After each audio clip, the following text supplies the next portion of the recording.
Praise the Lord, dear brothers and sisters in Christ. सभी भाई बहनों को जो मसीह में है उन्हें परमेश्वर की स्तुति हो। We thank God for a new day, new time, and the new life that He has given us. और हम परमेश्वर को धन्यवाद देते हैं नए दिन के लिए, नए समय के लिए और नए जीवन के लिए जो उसने हमें दिया है।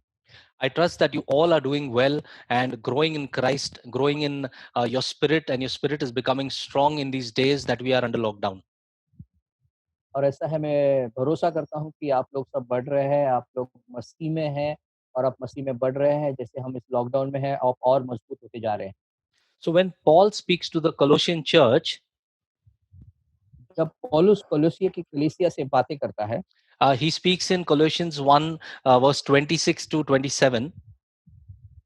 और कोलोसिया का पहला अध्याय 26 और 27 वचन में वो बातें करता है। So, if you have your Bibles with you, come with us to Colossians 1:27. अगर आपके पास आपका पवित्र शास्त्र है तो आप कोलोसिया का पहला अध्याय 26 और 27 वचन तक आ सकते हैं। It reads, To whom God would make known what is the riches of the glory of his mystery among the Gentiles, which is Christ in you, the hope of glory. और अर्थात उसमें ऐसा लिखा है, उस भेद जो समयों और पीढ़ियों से गुप्त रहा है, परंतु अब उसके उन पवित्र लोगों पर प्रकट हुआ है, जिन पर परमेश्वर ने प्रकट करना चाहा कि उन्होंने ज्ञात हो और अन्य जाति में उस भेद की महिमा का मूल्य क्या है, और वह यह है कि मसीह जो महिमा की आशा है तुम में रहता है। Paul says that there was this mystery that was hidden from ages past. और ऐसा है कि पौलुस यहाँ पे कहता है कि कुछ भेद छुपे हुए थे जो युग बीते हुए हैं उनमें। So, this mystery was that mystery of Christ in us. और ये जो रहस्य या फिर भेद हम बोल सकते हैं वो मसीह है जो हमारे अंदर है। And this mystery was revealed to the saints, to his church. और ये जो रहस्य या भेद जो दर्शाया गया था या बताया गया था वो उसके संतों के लिए और उसके विश्वासियों के लिए, जैसे हम लोगों के लिए। And the riches of the glory of this mystery was revealed among the Gentiles. और ये जो अमीरित्व की जो महिमा है वो अन्य जाति पे उंडेला गया था। And this mystery was revealed about Christ living inside us. और ये जो रहस्य जो बताया गया था, जो मसीह हमारे अंदर रहता है उसके बारे में। And he's the hope of the glory of the new covenant. और वो नए वाचा के महिमा की आशा है, अगर हम देखते हैं। Yes. And we see in 2 Corinthians chapter 13 verse 5. और हम देखते कोरिन्थियंस का 13वां अध्याय और 5वां वचन हम पढ़ेंगे तो, अगर आपके Paul, पास आपका पवित्र शास्त्र है तो हमारे पास पढ़ सकते हैं।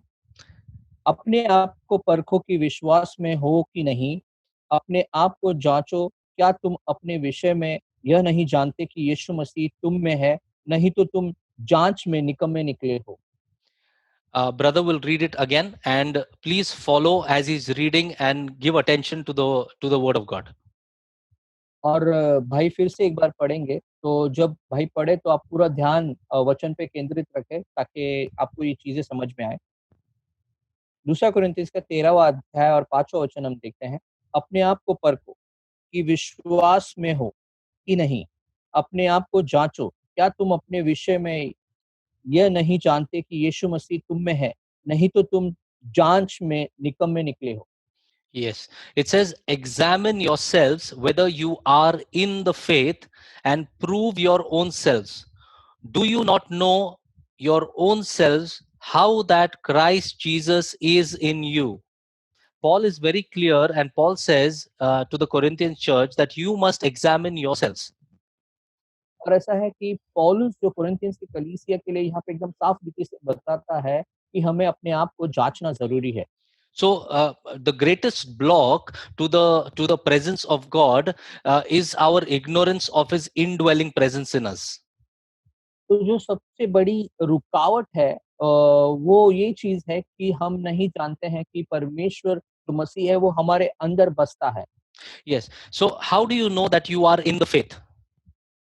और आपको कैसे पता चलेगा कि आप विश्वास में हो? If you know that Christ is in you, then you know that you are in the faith. अगर आपको पता है कि मसीह जो है वो अपने अंदर हमारे अंदर है तो हम विश्वास में हैं। This is why Paul says, examine yourselves whether you are in the faith. इसीलिए पौलुस यहाँ पे कहता है कि अपने आप को जांच कि तू विश्वास में है कि नहीं। So the main factor, the foundation to a Christian life is to understand that Christ lives in us. और एक मुख्य चीज जो मसीह जीवन में हमें होना चाहिए वो है कि हमें जानना या हमें वो जानकारी होनी चाहिए कि हमें वो समझ होनी चाहिए कि मसीह हमारे अंदर है। So the Holy Spirit reveals Christ in us. तो जो पवित्र आत्मा वो हमारे अंदर जो मसीह है वो हमें दर्शाते हैं। But before Christ is revealed in us, there is religion that is in us. और मसीह हमारे अंदर आने से पहले एक धर्म हमारे अंदर होता है जिसे हम अपने तरीके से पहले से मानते आए हैं। So what does religion do? Religion puts our focus on self. और जो धर्म है वो क्या करता है, वो धर्म जो है वो हमारा ध्यान अपने ऊपर हमारे स्वयं पे केंद्रित करता है। So instead of looking at the life of Christ in us, we begin to look at self and try to do things on our own. और ऐसा होता है कि हम क्या करते हैं, हम मसीह के ऊपर ध्यान देने से ज़्यादा मसीह के ऊपर से ध्यान हटाकर या छोड़कर हम अपने ऊपर ध्यान देते हैं। So the writer of Hebrews in chapter 12 verse 2 says that we must continually look unto Jesus. और ऐसा है कि जो इब्रानियों का लेखक है वो 12वें अध्याय और दूसरे वचन में कहता है कि हमें लगातार मसीह को देखते रहना चाहिए। So when we keep looking at ourselves, we lose sight of Christ. और ऐसा है कि जब हम अपने आप को देखते हैं तो हम ऐसा है कि हम यीशु मसीह की यीशु मसीह को जो देखना है उसमें हम भटक जाते हैं। So there is an increase of us and a decrease of Christ in us. और ऐसा होता है फिर हम अपने आप में बढ़ते रहते हैं और मसीह हमारे अंदर घटता जाता है। But the moment we begin to look at him, look at the cross and look at his glory, he begins to increase and we begin to decrease. और ऐसा है कि जिस क्षण हम उसे देखते हैं, उसके क्रूस की तरफ देखते हैं, उसकी महिमा की तरफ देखते हैं, तो ऐसा होता है कि हम घटते जाते हैं और मसीह हमारे अंदर बढ़ता जाता है। So the example of Peter is a great example to understand this. और हम देखते हैं पतरस जो है वो एक सही उदाहरण है इन चीज़ों को समझने के लिए। So we know the story of Peter walking on water. हमें वो कहानी पता है जहाँ पे पतरस पानी पर चलता है। And when Peter began to walk on water, the storm became very great and waves were very boisterous. और ऐसा है कि जब पतरस जो है वो पानी पर चलने लगा तो क्या हुआ, तूफान और तेज हो गया और वो जो लहरें थी वो और घातक हो गई या फिर ऊंचे उठने लग गई थी। Let's read Matthew chapter 14, verse 30 and 31. हम देखेंगे मत्ती का 13वां अध्याय और 30 और 31वां वचन हम पढ़ते हैं। When he saw the wind boisterous, he was afraid, and beginning to sink, he cried, saying, Lord, save me. And immediately Jesus stretched forth his hand and caught him and said to him, O you of little faith, why did you doubt? ये मत्ती का 14वां अध्याय का 31 30 और 31वें वचन हम देखेंगे। पर हवा को देखकर वह डर गया और जब डूबने लगा तो चिल्लाकर कहा, हे प्रभु मुझे बचा। Amen. We see that he saw the wind and he got scared. He was afraid. और ऐसा है कि वो जब जो तूफान को देखता है वो उसे देखकर डर जाता है। So he doubted. तो वहाँ पे उसने शक किया। You see, the whole situation here is he looks at the wind. The Bible says he saw the wind. और ऐसा है यहाँ पे जो हालात है अगर हम देखें तो ये है कि बाइबल ये बताती है उसने उस तूफान को देखा या हवा Before को that, देखा। yes, before that, he was looking at Christ and walking on the water. और ऐसा है इसके पहले हम देखते हैं वो मसीह को देखकर पानी पर चल रहा था। After that, he looks at the wind. So his focus moves from Christ on the wind, on the surroundings. और ऐसा है कि हम देखते हैं फिर उसके बाद क्या, मसीह को देखने के बाद उसका जो ध्यान जो है ना वो तूफान की तरफ चला जाता है और वो शक में आ जाता है या चीजें डगमगाने लग जाती है And he becomes afraid. और उसके बाद वो डर जाता है। So the change of his perception leads fear to come in, and then he begins to sink. जब उसके देखने के नजरिए में बदलाव आता है तो क्या होता है, वो डर जाता है और जो डर है उसके अंदर प्रवेश करता है Then he immediately cries out saying, Lord, save me. और उसके बाद वो तुरंत चिल्लाकर कहता है कि प्रभु मुझे बचा। The great part about this situation is the Bible says, and immediately Jesus stretched forth his hand and caught him. और ऐसा है कि महान हिस्सा अगर हम देखें जो इस घटना का वो है कि तुरंत क्या होता है, यीशु मसीह अपने हाथ बढ़ाकर उसे उठा लेते हैं। Amen, amen. And Jesus says to him, Oh, you of little faith, why did you doubt?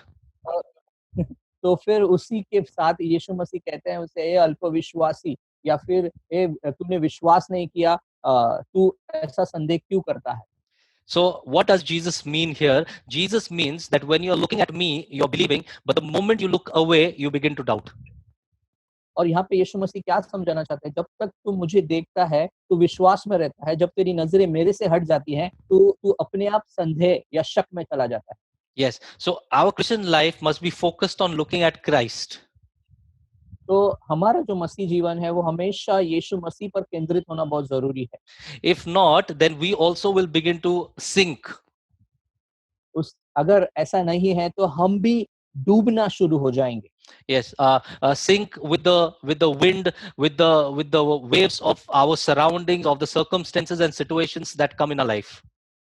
और ऐसा है कि हम कैसे डूबना शुरू होंगे, हमारी जो हवा है और जो हालात है हमारे इर्द गिर्द के, जो हमारी चीजें हमारे इर्द गिर्द है, उसमें हम डूबना शुरू हो जाएंगे।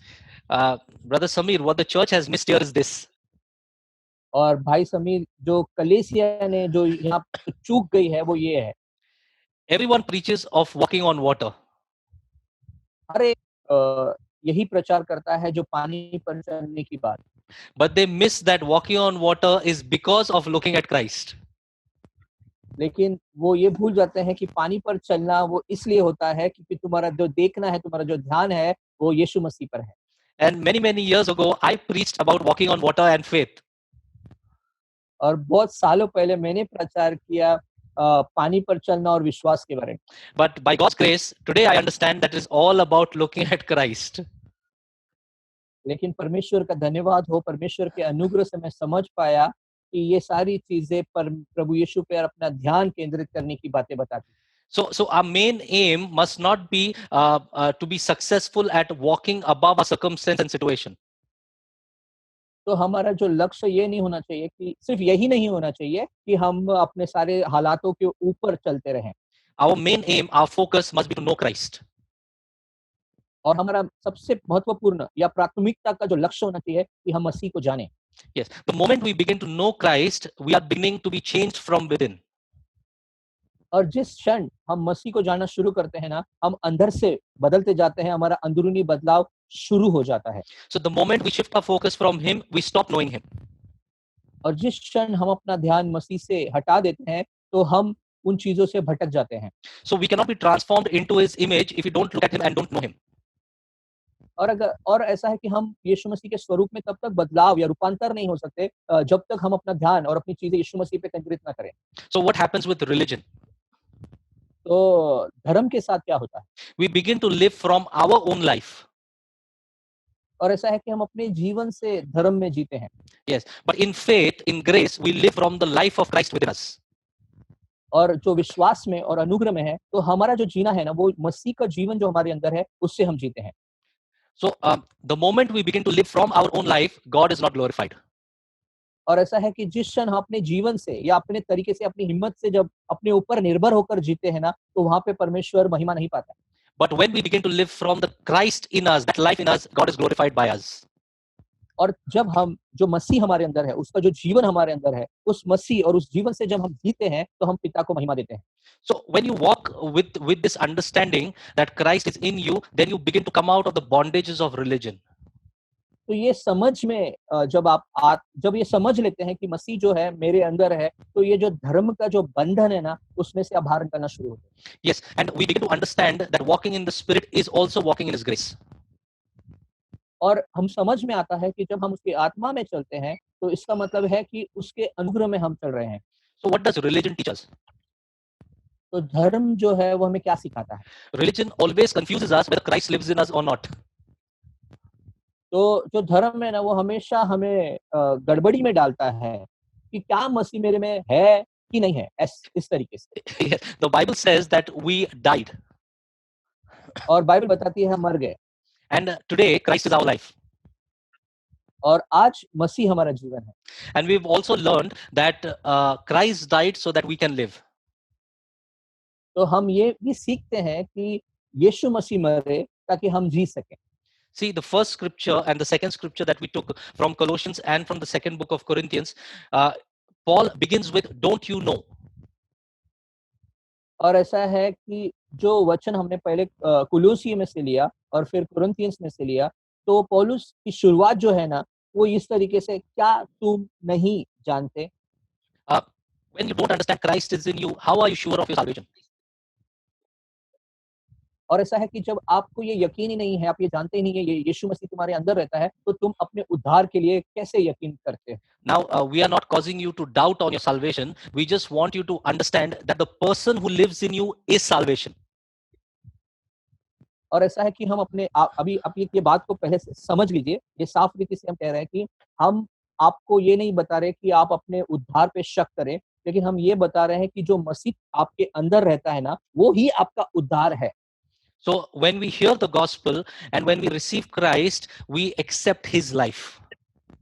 और जब हम सुसमाचार को ग्रहण करते हैं, हम यीशु मसीह को अपने अंदर लेते हैं, तब उसका उद्धार हमारे अंदर आता है। Yes. So, people want to, want people, what people want to do is they want to repaint Adam. और ऐसा है कि लोगों को क्या करना है मालूम है कि आदाम को फिर से वो चीज़ों को दर्शाना है। So, what people do is they want the new life of Christ also, but they don't want to live their old life. और ऐसा है कि लोगों को ऐसा जीवन जीना है कि हमें मसीह भी चाहिए, लेकिन मेरी जो पुरानी चीज़ें हैं, मेरा पुराना स्वभाव, मेरी पुरानी आदतें, मैं छोड़ना नहीं चाहता। So, we cannot have an improved version of Adam living through us. और ऐसा नहीं कि आदम को मैंने थोड़ा बेहतर बना दिया मेरे में, मसीह को ले लिया, अब आदम भी ज़िंदा है और मसीह भी मेरे को चाहिए, ऐसा तो नहीं दिखते बाबा। So, when it says you died and you have a new life in Christ, which means everything of the old is completed and finished.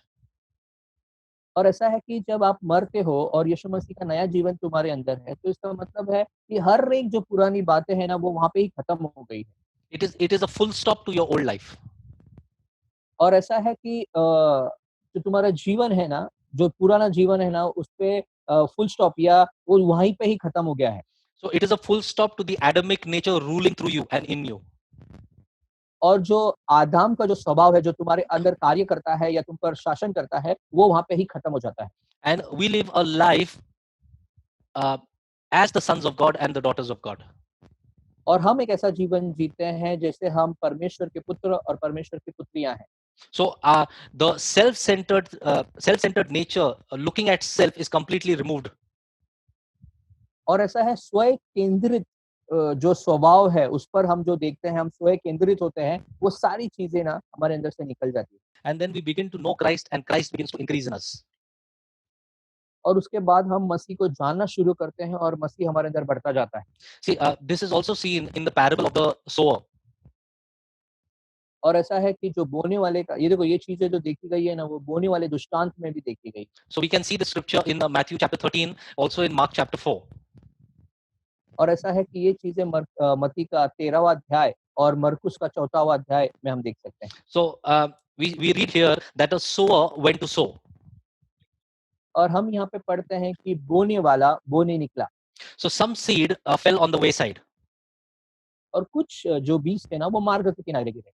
and the birds of the air come and devour the seed. और ऐसा है कि जो आकाश के जो पक्षियों ने आकर उस बीजों को जो रास्ते पे पड़े थे चुग लिया। Some seed fall on stony ground. और कुछ जो बीज थे वो पथरीली जमीन पे गिरे। So, there was not much earth, so there was no root that goes deep. और ऐसा है कि वो अच्छी मतलब पथरीली जगह पे गिरे थे, तो इसलिए वो जड़ नहीं पकड़ पाए और वहां पे ही वो खत्म हो गए।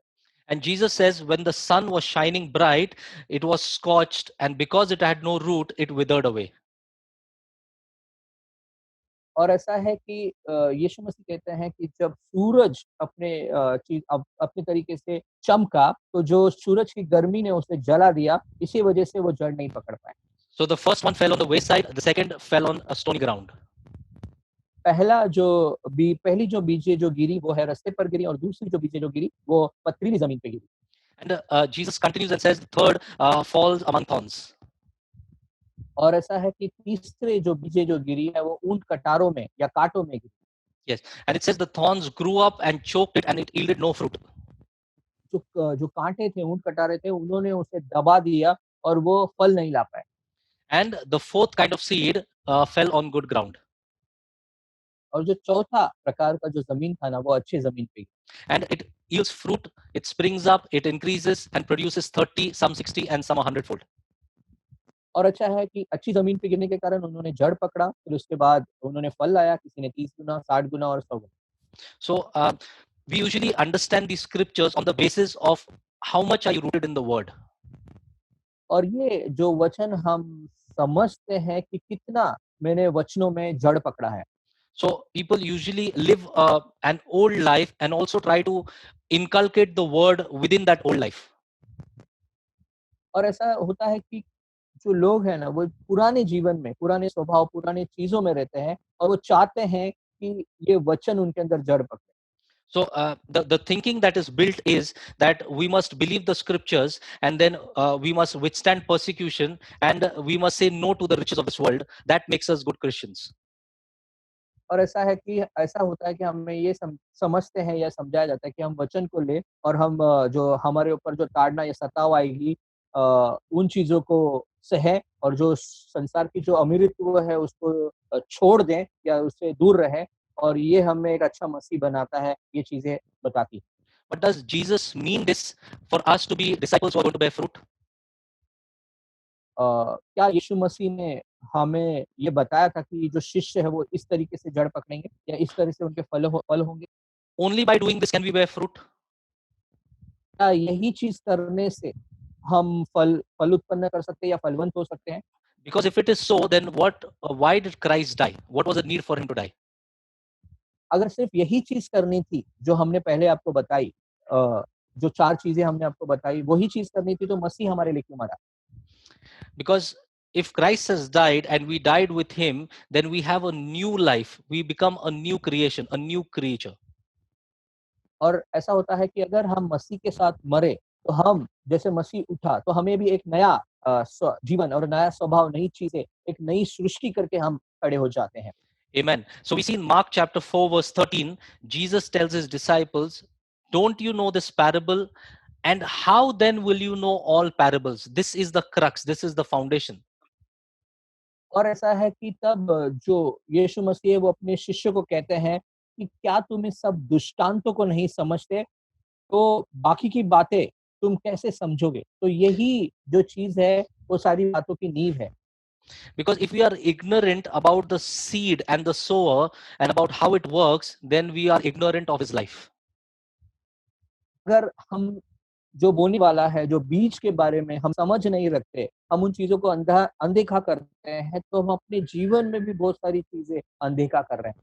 See, in Psalm chapter 22, verse 30, और हम देखते हैं भजन संगीता का 22वां अध्याय और 30वें वचन में हम देखते हैं, it says, a seed shall serve him, it shall be accounted to the Lord for a generation.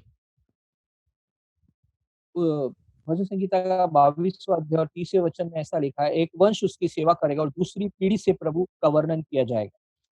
A seed shall serve him. और जो बीज है वो उसकी सेवा करेगा। Yes. So, when the seed of God falls into man, something happens. और जब परमेश्वर का बीज एक मनुष्य में गिरता है तो कुछ होता है। What happens is that we become one with his death. और क्या होता है कि हम उसके मृत्यु के साथ एक हो जाते हैं। So, if we don't become one with his death, then we cannot become one with his resurrection. अगर हम उसके मृत्यु के साथ एक नहीं होते, तो हम उसके पुनरुत्थान के साथ एक कैसे होंगे? If we don't become one with his resurrection, that seed cannot bring life. और अगर हम उस पुनरुत्थान के साथ एक नहीं होते, तो हम उसके जीवन के साथ या वो बीज जो जीवन लाता है उसके साथ एक कैसे होंगे?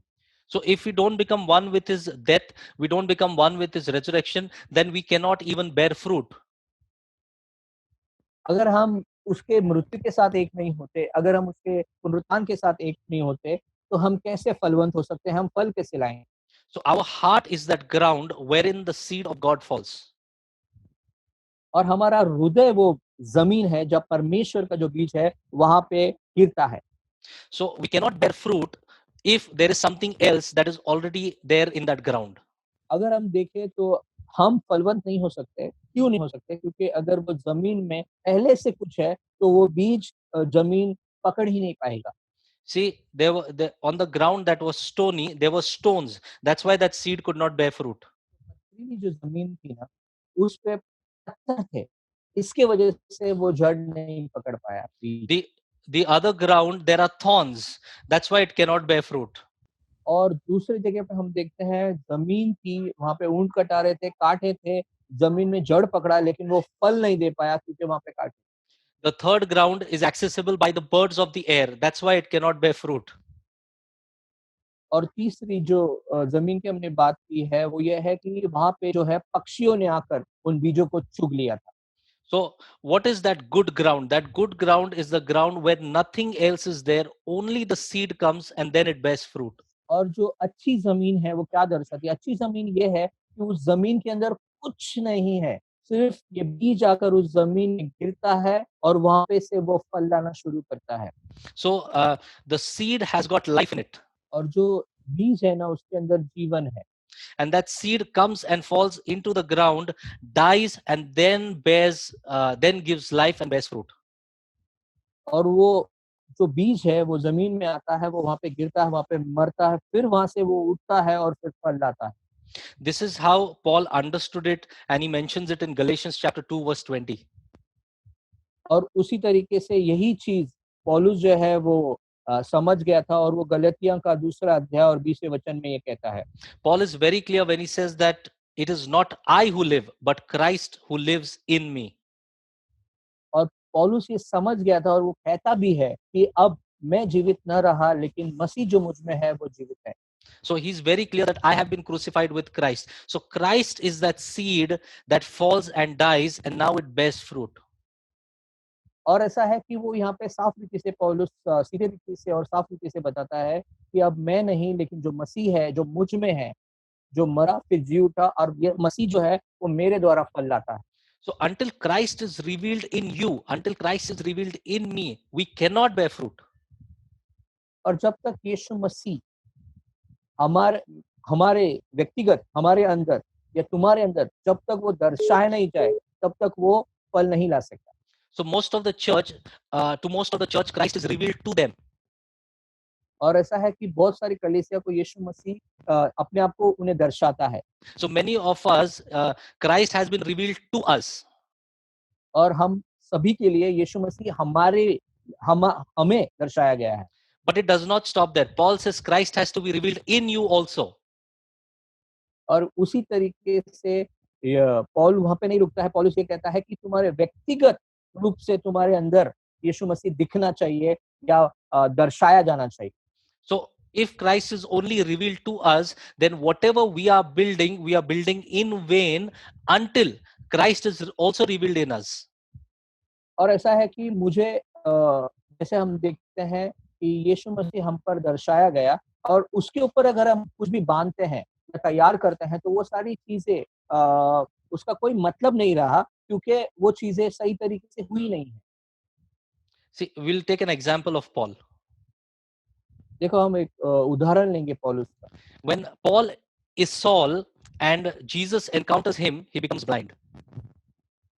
और ऐसा होता है कि जब वो सौल था और यीशु मसीह के साथ जब उसका आमना सामना हुआ तो सब And God then sends Ananias to lay hands on him so that he receives his sight. और ऐसा है कि फिर परमेश्वर अननियास को भेजता है और उसके बाद वो उसके ऊपर हाथ रख के प्रार्थना करता है और फिर हम देखते हैं पौलुस को उसकी आंखें या उसकी जो देखने की शक्ति है वो फिर से मिल जाती है। Christ revealed himself to Saul. और ऐसा है कि मसीह ने अपने आप को सौल पे दर्शाया। But Christ revealed himself in Paul. और मसीह ने हम देखते हैं मसीह यीशु या पौलुस ने अपने मसीह को अपने अंदर से दर्शाया। Yes. So there are two things. Christ revealed himself to Saul, but Christ revealed himself in Paul. और हम देखते हैं कि मसीह ने, यहाँ पे 2 चीज़ें हम देख सकते हैं। मसीह ने अपने आप को पौलुस पे दर्शाया और पौलुस ने अपने अंदर से मसीह को दर्शाया।